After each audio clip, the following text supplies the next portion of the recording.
Welcome to The Explainer.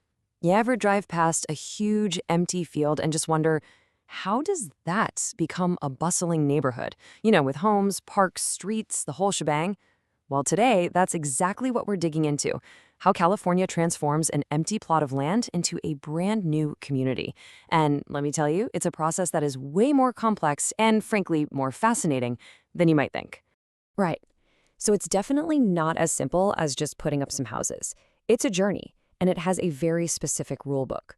The whole process is governed by two major legal frameworks, and they're both designed to do one thing: protect the existing communities, and maybe more importantly, protect future homeowners, people like you, who are making one of the biggest investments of their lives. Okay, so let's get into it. The easiest way to think about this is as a two-level approval process. First, you've got the local government, your city or county. They have to approve the actual physical blueprint for the neighborhood. That's the Subdivision Map Act. Then, once that's done, the state steps in to protect the people buying the homes. That's the Subdivided Lands Law. Two pillars, one for the community, one for the buyer. So what even triggers all these rules? Well, the magic number here is 5. The second a developer decides to create 5 or more parcels or 5 or more condos, these two really powerful laws kick in to oversee everything that happens next. All right, let's talk about that first pillar, the Subdivision Map Act. This is all about the big picture. It's making sure that a new development fits seamlessly into the community that's already there, kind of like finding the perfect piece to finish a giant puzzle. So what's the point of this act? Really, it boils down to two huge goals.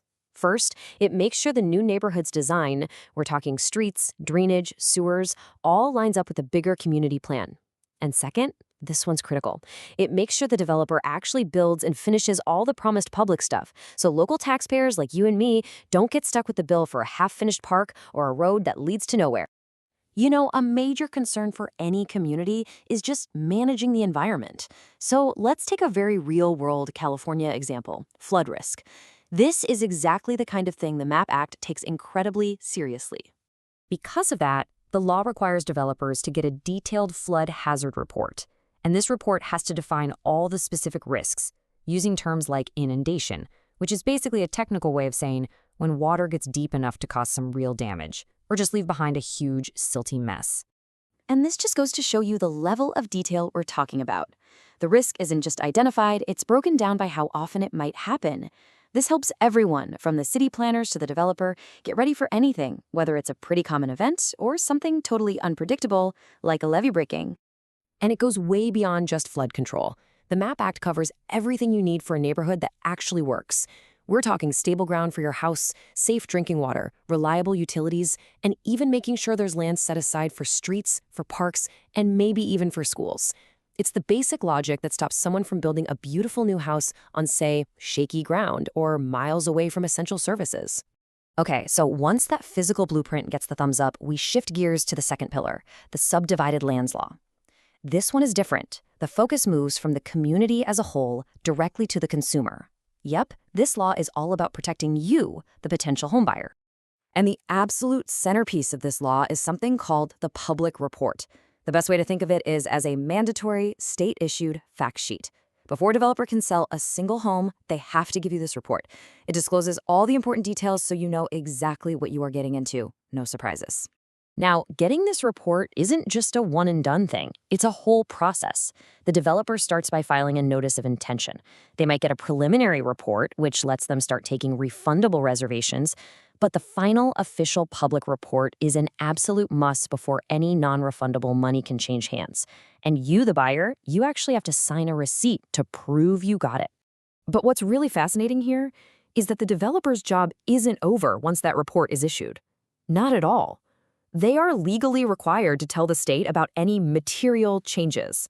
And that's a broad term for basically anything that could affect the value or usefulness of your property, from a change to the lots themselves to even a change in the sales contracts. So you can see this law goes deep into the financial side to protect your investment. It has super strict rules to make sure your deposit is safe in an escrow account. It deals with complicated things like blanket encumbrances, which basically ensures that if the developer has one giant loan on the whole project, your specific home can be legally freed from that debt when you buy it. And it makes sure you know all about the CCNRs, the rules that'll govern your new community, like what color you can paint your front door. Now, these laws apply to all different kinds of housing, and knowing the difference can really help you figure out what kind of community is right for you. So let's just quickly decode a few of the most common types of these developments. First up, the classic condominium. Just imagine living in an apartment building, except you actually own your unit. With a condo, you own the airspace, basically everything inside your walls, and you share ownership of all the common areas, like the pool, the gym, the hallways, with all your neighbors. A planned development, or a PUD, is pretty similar to a condo, but there's one really key difference. You own the actual land your house sits on. You still share ownership of all the common facilities, which are managed by the homeowners association, but that little patch of earth right under your feet, that's all yours. And then you've got the stock cooperative, which is a totally different ballgame. In this model, a corporation owns the entire property. You don't actually buy real estate. You buy a share of stock in that corporation, and that stock gives you the legal right to live in one of the units.